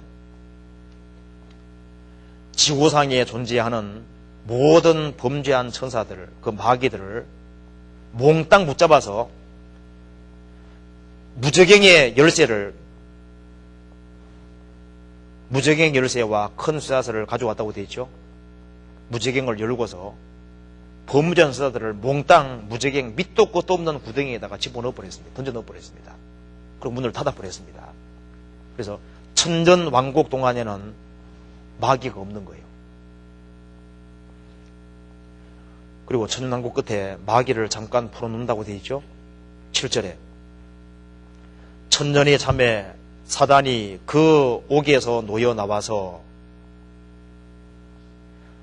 천년왕국 끝에 또 마귀를 그 무저갱의 문을 열어가지고 마귀를 잠깐 풀어놓는 분도 주님입니다. 그리고 그 다음에는 불 속에 집어넣어 버리잖아요. 10절에 또 저희를 미혹하는 마귀가 불과 유황못에 던지오니 거기는 그 짐승과 거짓 선자도 있어 세수로 밤낮 괴로움을 받으리라. 그리고 제일 마지막에 구원받지 아니한 모든 사람들을 사망 공부를 열고 그 사람들을 다 끄집어내서 영원한 불못에 집어넣는 분이 주님이라고 되어 있습니다. 그러니까 요한계시록의 3장에서는 다윗의 열쇠를 주님이 가지고 있다고 되어 있죠. 그 다윗의 열쇠는 사랑의 열쇠라고 할 수 있습니다. 이 사랑의 열쇠를 거역하는 사람, 그 사람에겐 주님께서 사망 공부의 열쇠를 열어서 그 사람들을 하나님께서 심판하시는 이제 그런 것을 얘기를 했습니다. 그래서 왜 주님께서 사도 요한에게 다윗의 열쇠를 가지고 있고 한쪽에서는 사망 공부의 열쇠를 가지고 있다고 말씀하시냐면은 주님이 완전한 공의와 완전한 사랑과 완전한 공의를 가지고 있다는 것을 보여주는 거예요. 그래서 주님의 은혜를 끝까지 배쳐가는 사람은 무서운 심판이 있다는 것을 보여주는 겁니다. 그리고 모든 권세는 주님이 가지고 있다는 것을 확실하게 보여주신 거예요. 그 영광의 주님 앞에서 사도 요한은 엎드러져 버렸습니다. 그분은 절대자이기 때문입니다. 그분 앞에 그분은 모든 열쇠 가지고 있기 때문에 그분에게 굴복하지 않을 수가 없는 거예요. 그래서 모든 권세와 영광은 열쇠 가지고 있다는 것은 권세를 가지고 있는 겁니다. 모든 권세. 모든 주권과 권세는 주님이 가지고 계시기 때문에 모든 것을 열고 닫으시는 주권은 주님이 가지고 계신 거예요. 그렇기 때문에 그분에게 굴복해야 되고 그분에게만 영광을 돌려야 되고 그분만 의지해야 되는 겁니다. 그런데 주님만 열쇠를 가지고 계신 것이 아니라 주님께서 성도들에게도 열쇠를 주셨다고 되어 있습니다. 즉 주님이 모든 것을 하시는 것이 아니라 간접적으로 구원받은 그리스도인들도 할 수 있는 역할을 부여해 주신 거예요.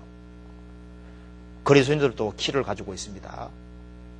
성도에게도 열쇠 줬다는 얘기는 성도들에게도 권세가 있고 키가 있다는 겁니다.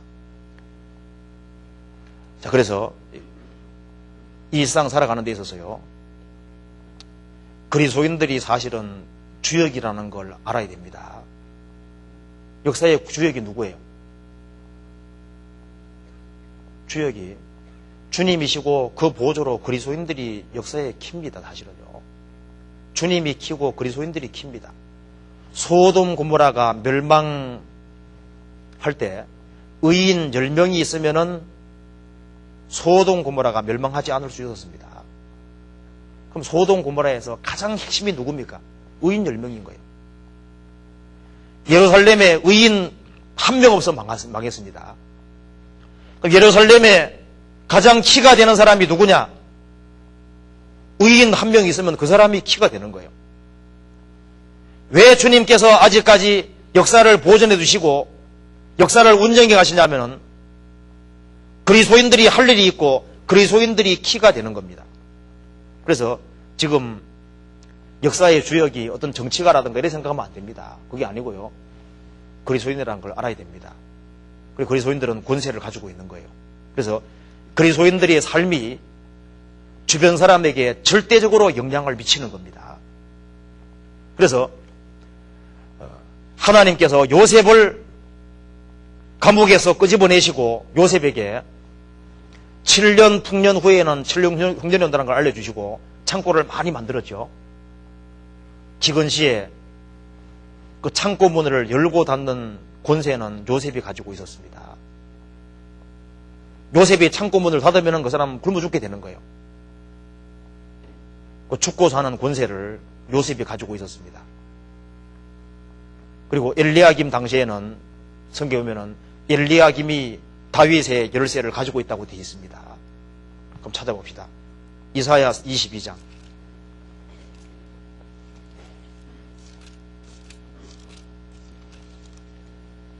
(22장) 20절.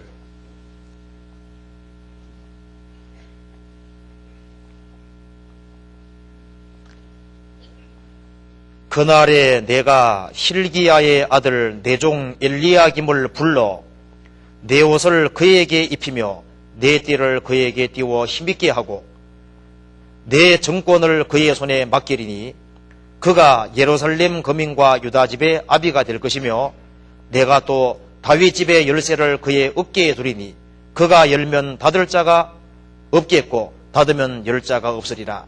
못이 단단한 곳에 박힘같이 그를 견고케 하리니 그가 그 아비 집의 영광의 보좌가 될 것이요 그 아비 집의 모든 영광이 그 위에 걸리리니 그 후손과 족속되는 되는 각 작은 그릇 곧 종지로부터 항아리까지리라.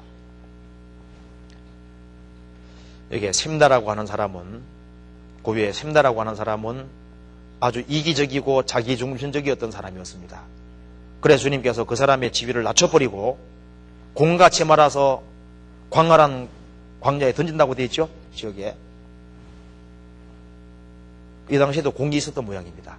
공같이 말아서 던진다고 되어 있죠. 그리고서 이제 주님께서 그 대신에 실기의 아들 내 종 엘리야김이란 말을 봐가지고는 주님께서 엘리야김을 내 종이라고 말할 때 이 사람은 정말 주님을 주인으로 모시고는 사는 사람이었을 겁니다. 내 종 엘리야김을 불러서 그러니까 주님을 확실하게 알고 사람을 주님 품으로 인도할 수 있는 사람이었습니다. 그래서 그 사람에게 주님께서 정권을 주시고 예루살렘과 유다 집의 아비가 되게 하고 또 다윗의 열쇠를 그의 어깨에 두니 그랬죠. 그러니까 이 엘리야김이 주님에 대해서 가장 정확히 알았던 것 같아요. 그래서 이 사람을 통해서 많은 사람이 주님 품으로 인도되도록 주님께서 그 사람에게 일을 맡기신 겁니다. 그래서 여기에 권세를 주신 것을 여기에 열쇠를 그의 어깨에 뒀다고 되어 있습니다. 그가 열면 닫을 자가 없겠고 닫으면 열 자가 없으리라. 못이 단단한 곳에 박힘같이 그를 견고케 하리니.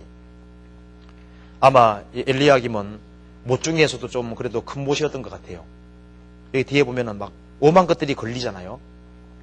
못이 약하면은 많이 걸 수가 없을 겁니다. 그러니까 엘리야김은 못이 단단한 곳에 박히고 탄탄하면은 그게 많은 것을 걸 수 있는 것처럼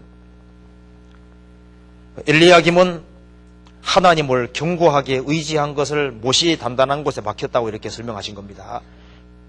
못이 단단한 곳에 박힌 같이 그를 견고케 하리니 그가 그 아비 집의 영광의 보좌가 될 것이요 그 아비 집의 모든 영광이 그 위에 걸리리니 그 후손과 족속되는 각 작은 그릇 곧 종지로부터 항아리까지리라. 그래서 이 엘리야김에게 의존할 것을 여기에 말씀했는데요.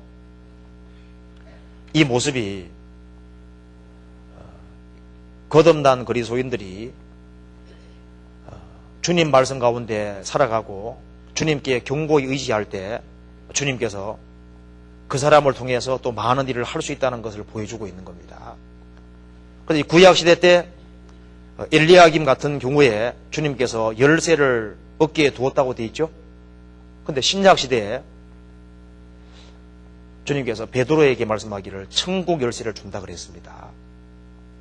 그러니까 사망 군부의 열쇠, 다윗의 열쇠를 주님이 가지고 계신데 천국 열쇠를 베드로에게 준다는 말은 뭐예요? 베드로가 간접적인 역할을 한다는 말씀이고 성도가 간접적인 역할을 한다는 것을 보여주는 겁니다.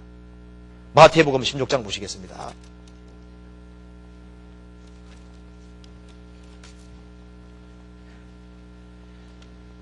(16장 18절)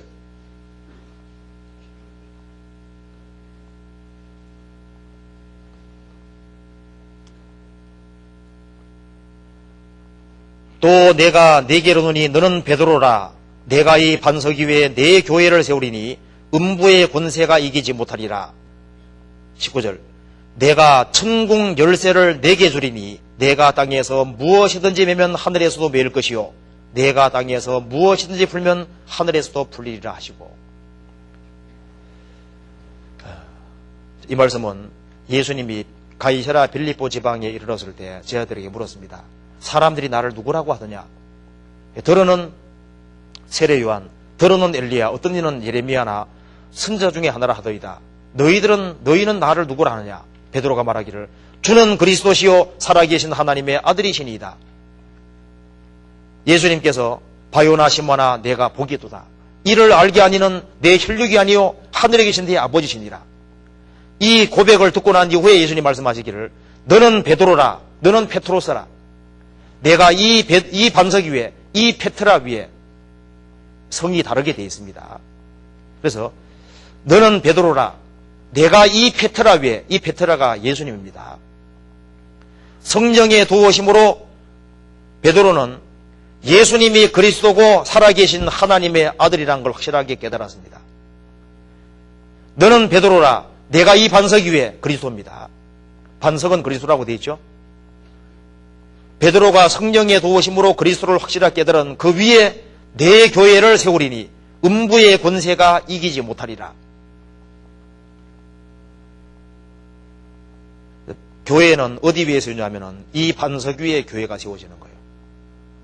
이 반석이라는 것이 성령의 도우심으로 그리스도를 확실하게 깨달은 사람들로 말미암아 주님 교회가 세워지고 주님의 교회는 음부의 권세가 이기지 못하리라. 권세 4번 밑에 뭐라고 했습니까? 헬라어로 데모니. 지옥의 음부의 데몬이 이기지 못하리라. 교회를 삼키지 못하리라. 사탄이 대적해도 구원받은 사람들을 주님의 교회를 무너뜨릴 수 없습니다. 왜? 음부의 키도 주님이 가지고 계시니까요. 그래서 너는 베드로라, 내가 이 반석 위에 내 교회를 세우리니 그리스도라는 반석 위에 교회가 세워집니다. 음부의 권세가 이기지 못하리라. 내가 천국 열쇠를 내게 주리니. 엄청난 말씀이잖아요. 천국 열쇠를 너에게 준다. 내가 땅에서 무엇이든지 매면 하늘에서도 매일 것이요 내가 땅에서 무엇이든지 풀면 하늘에서도 풀리리라.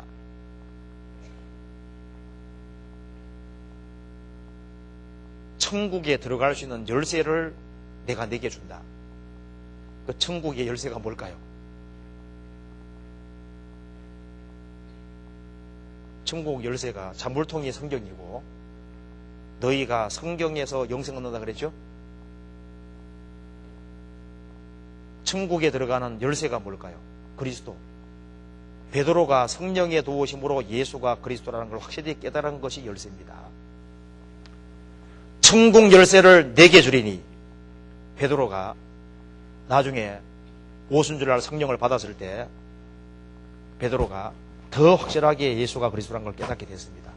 그래서 한번 복음 전할 때 3,000명, 5,000명씩 구원받았잖아요. 그래서 복음 말씀을 전함으로써 사람들에게 천국 문을 열어주고 천국에 들어가게 도와준 겁니다. 고넬료 가정에, 이방인 가정에 들어가서 복음 문을 열어준 사람이 베드로입니다. 이게 천국 열쇠라는 것이 뭐냐면은 천국 열쇠는 그리스도고 더 쉽게 말하자면 복음입니다. 복음을 전할 수 있는 권세를 준 거예요. 내가 땅에서 무엇인지 매면 하늘에서도 매일 것이요 내가 땅에서 무엇인지 풀면 하늘에서도 풀리리라. 이 말씀이 베드로에게만 주어진 것이 아니라 구원받은 사람에게 다 주어진 겁니다. 사실은요. 성경 요한복음 20장 봅시다.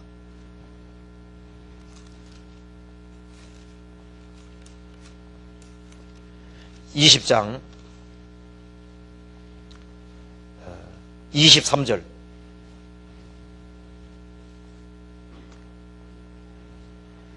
너희가 네 죄든지 사하면 사하여질 것이요 네 죄든지 그대로 두면 그대로 있으리라 하시니라.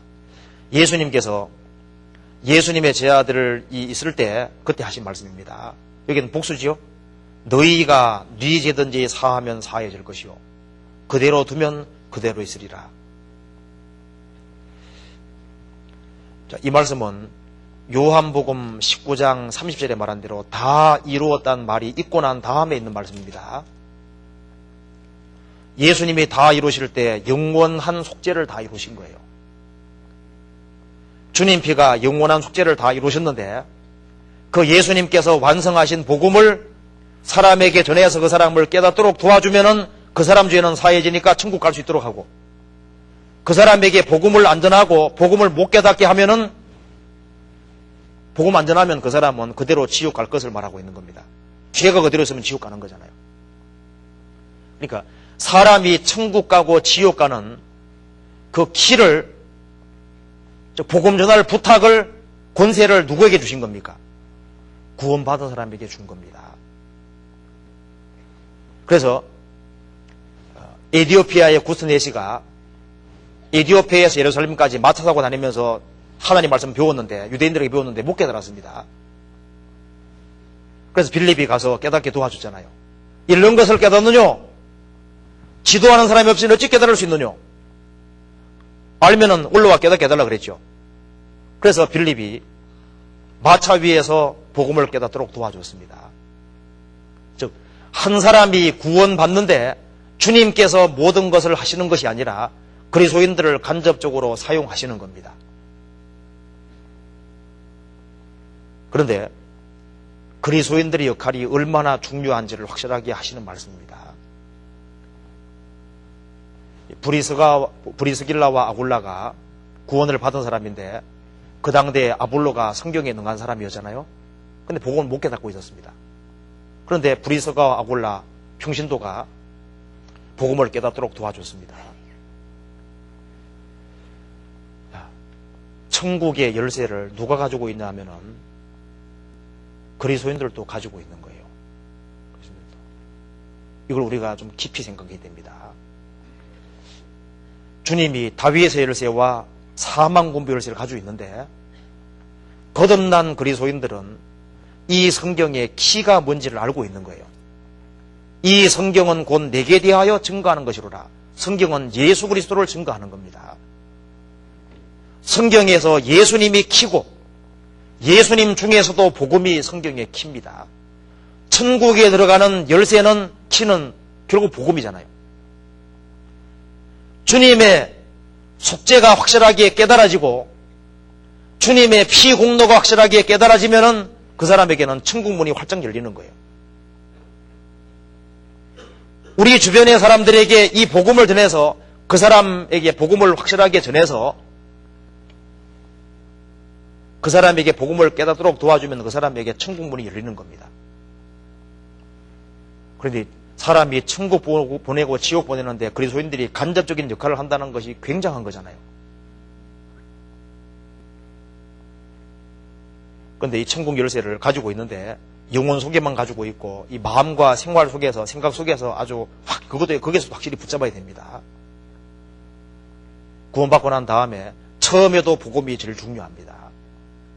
신앙생활 과정에서도 복음이 제일 중요한 거예요. 주님에게 제일 기쁨을 드리는 것이 뭐냐 하면은 죄인 하나가 회개하면은 하늘에서는 회개할 것이 없는 의인 99보다 더 기뻐한다 그랬습니다.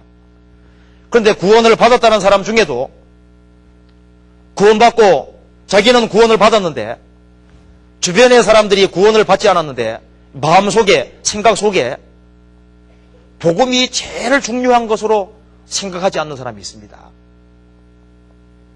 주님에게 가장 기쁨을 드리는 것이 다른 영혼을 건지는 거고 복음 전해서 구원시키는 건데, 그것이 영혼 속에 있을지 몰라도 마음과 생각 속에 가장 주된 열쇠로 있지 아니하면은 안 되는 거예요.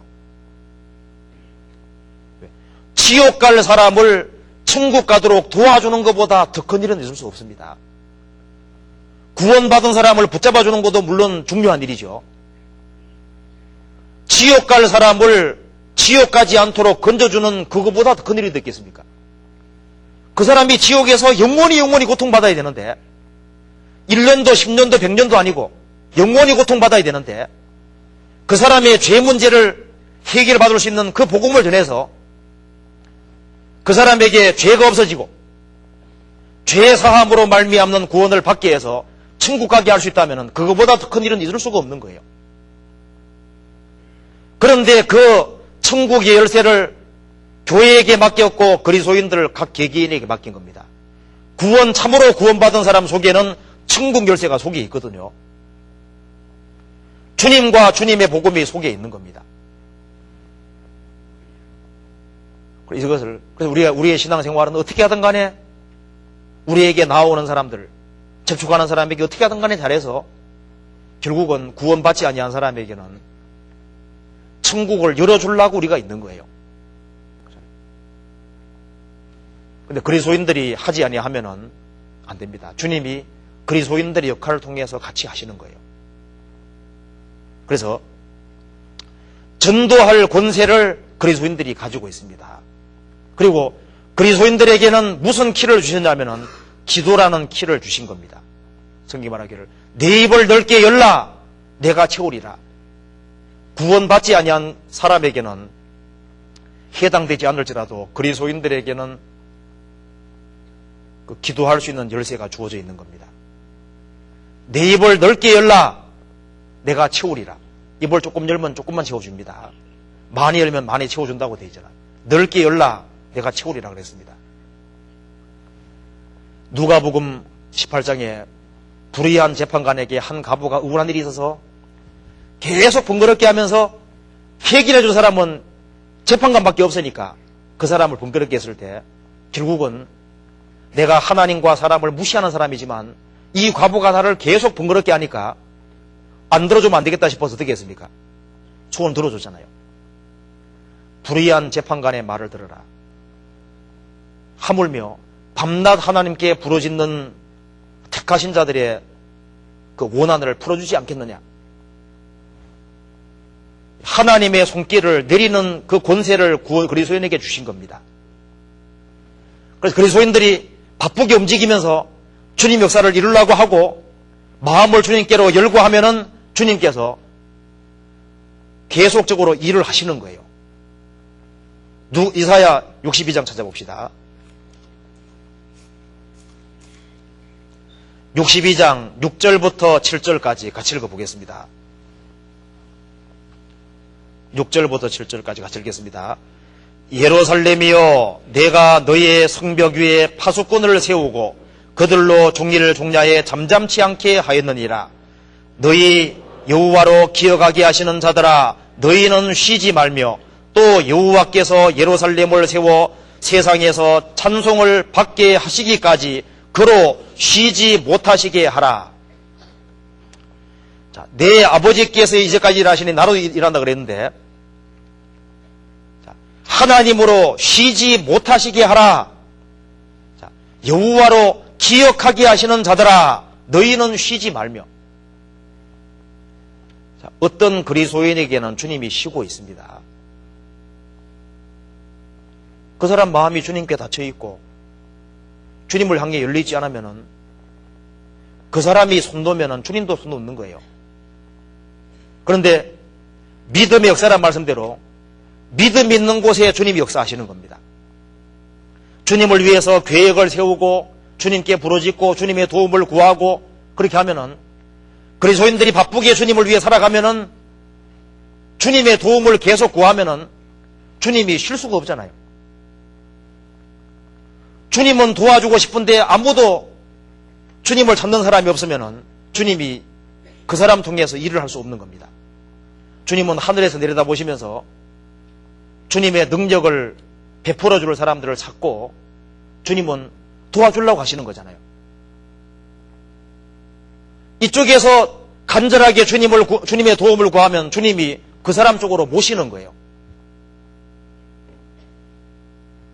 한 사람이 집안 식구들이 구원받지 않았는데 그 사람이 구원받도록 계속 주님께 구하면 어떻게 되겠습니까?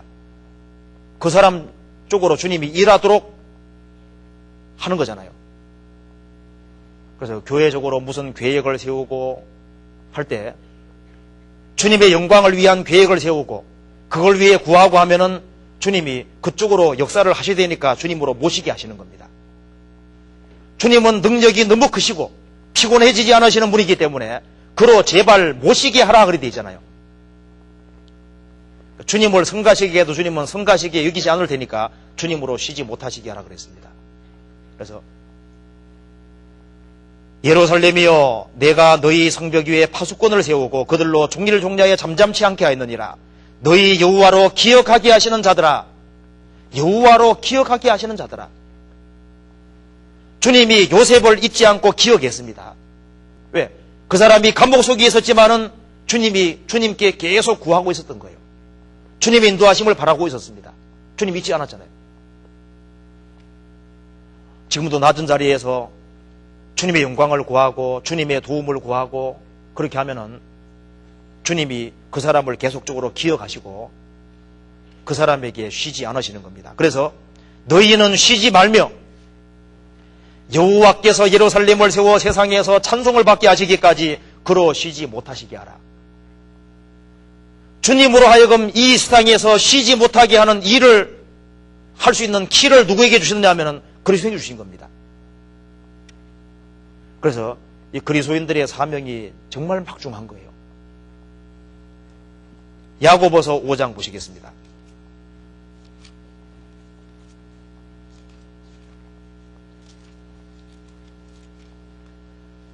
(5장) 17절.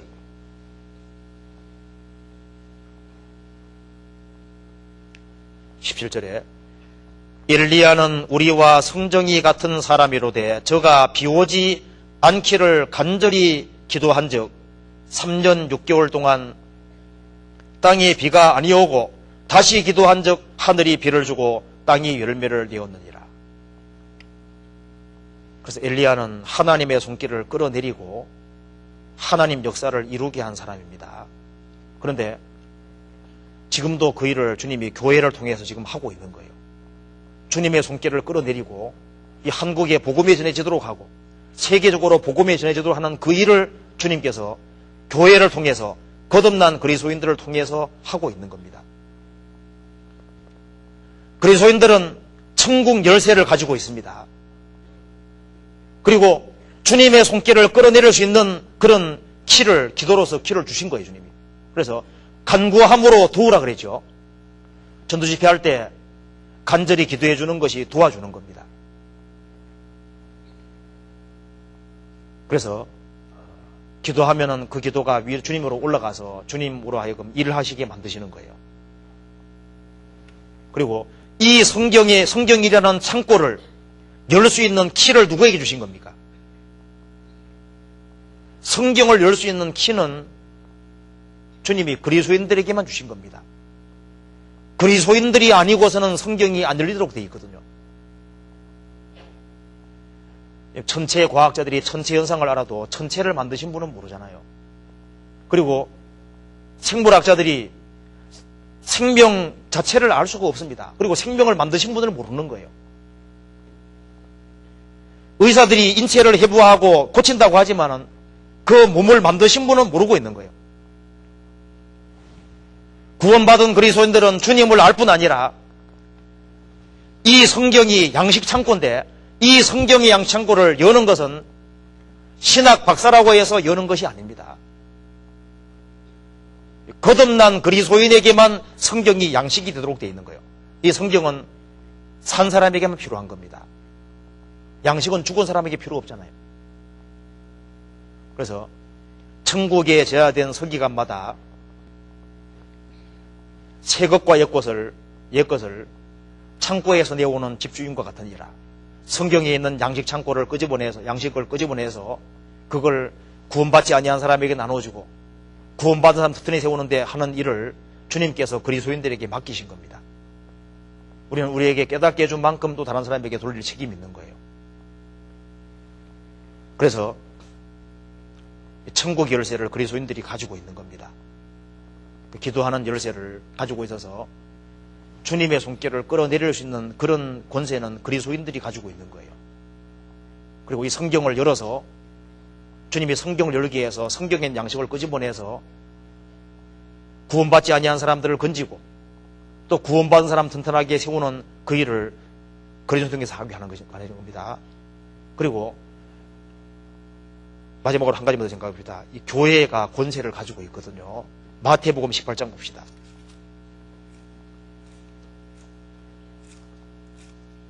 마태복음 18장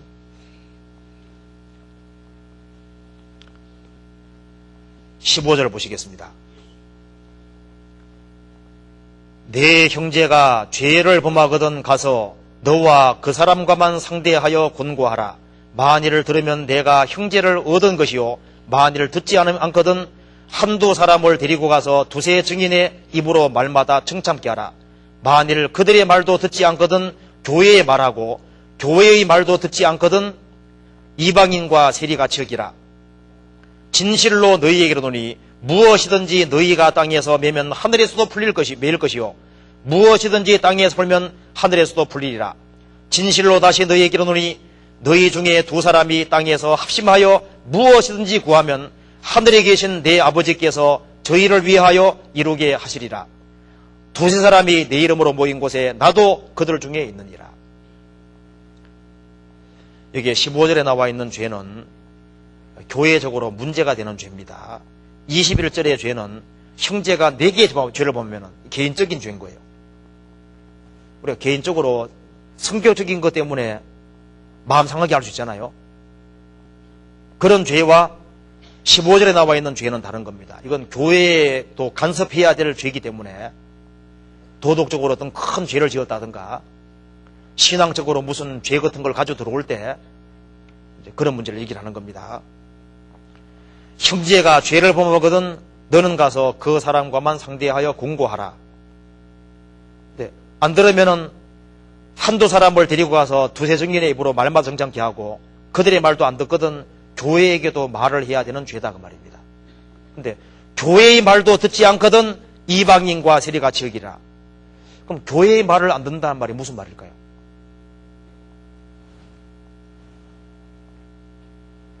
교회에 주님이 계시기 때문에 하는 말입니다. 출애굽을 했을 때 광야 교회가 있었던 것처럼 신약 시대에 교회가 있고 구원받은 사람으로 하여금 무리를 이루신 분이 누구예요? 주님이시잖아요. 교회를 튼튼하게 만들어 가시고 깨끗하게 만들어 가시는 주님이기 때문에 교회의 말을 안 듣거든 이방인과 세리같이 여기라. 나는 주님과 개인적으로 교통이 잘 되니까 누가 공고해도 나는 옳다. 이런 생각은 잘못된 겁니다. 성경에 분명히 말씀하기를 내 교회를 이 반석 위에 내 교회를 내가 세운다 그랬습니다. 주님의 교회를 주님이 세우시기 때문에 교회의 말을 듣지 않거든 이방인과 세리같이 여기라. 그래서 교회적으로 공고가 되어질 때 그것이 주님이 거기에 같이 계시는 거예요.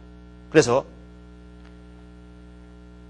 진실로 너희에게 이르노니 무엇이든지 너희가 땅에서 매면 하늘에서도 매일 것이요 무엇이든지 땅에서 풀면 하늘에서도 풀리리라. 주님이 교회를 통해서 일을 하신다는 걸 확실히 알아야 됩니다. 진실로 다시 너희에게 이르노니 너희 중에 두 사람이 땅에서 합심하여 무엇이든지 구하면 하늘에 계신 내 아버지께서 저희를 위하여 이루게 하시리라. 두세 사람이 내 이름으로 모인 곳에 나도 그들 중에 있느니라. 두세 사람이 주님 앞에 굴복한 두세 사람이 같이 모인 곳에 주님이 같이 계시다면 여기는 얼마나 많은 사람이 모여 있습니까? 이 많은 무리 속에 주님이 같이 계시는 거예요. 주는 영이시니 주의 영이 계신 곳에는 자유함이 있느니라. 그래서 주님이 권세를 가지고 있고 주님의 몸된 교회가 권세를 가지고 있는 겁니다.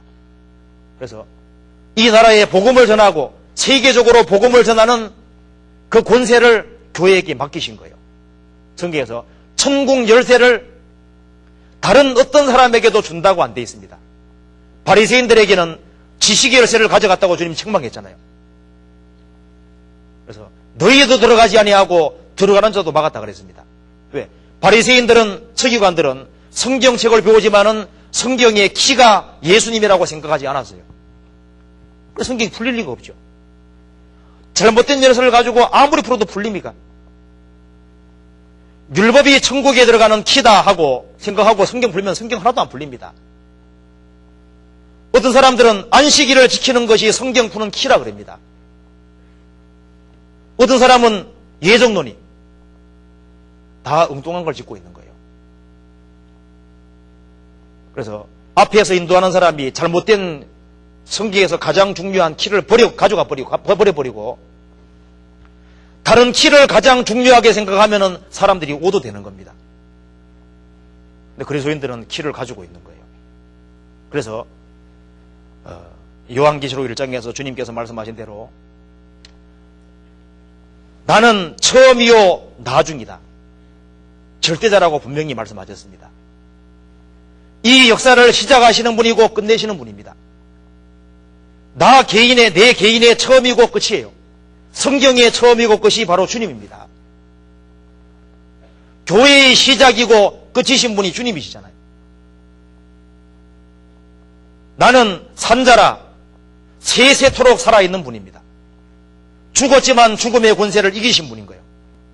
그분이 다윗의 열쇠를 가지고 있고 사망권배의 열쇠를 가지고 있습니다. 그래서 사람 편에서 해야 될 일은 주님께만 기대고 주님만 의지하고 우리 구원받은 사람 각 사람에게 주신 역할이 있기 때문에 그것도 일종의 권세입니다. 구원받은 사람이 다른 사람에게 복의 통로가 될 수 있는 거예요. 아브라함이 복의 근원인 것처럼 한 사람이 가정에서 구원받으면 그 사람이 그 가정의 복의 근원인 거예요. 한 마을에 한 가정이 구원받았으면 그 가정이 그 지역의 복의 근원이 되는 겁니다. 한 지역에 지역교회가 생기면 지역교회가 그 모든 지방의 복의 근원이 되는 거잖아요. 그래서 주님께서 주님 몸된 교회를 통해서 일을 하고 있다는 사실을 우리가 확실하게 알아야 되고, 그리고 그리스도인들의 역할이 얼마나 큰지를 알아야 됩니다. 그리고 우리 키가 영혼에만 있을 뿐 아니라 우리의 마음과 생각 속에서 우리가 세상에 살아있는 목적이 뭐냐? 복음 전하기 위해 살고 있다는 것을 우리가 확실하게 알아야 되겠습니다. 같이 기도하시겠습니다. 자비로우신 우리 아버지 하나님 감사합니다. 마땅히 형벌받을 수밖에 없는 저희를 구원해 주시고 영원한 지옥의 형벌을 명쾌해 주시고 천국을 소망으로 허락해 주셨습니다.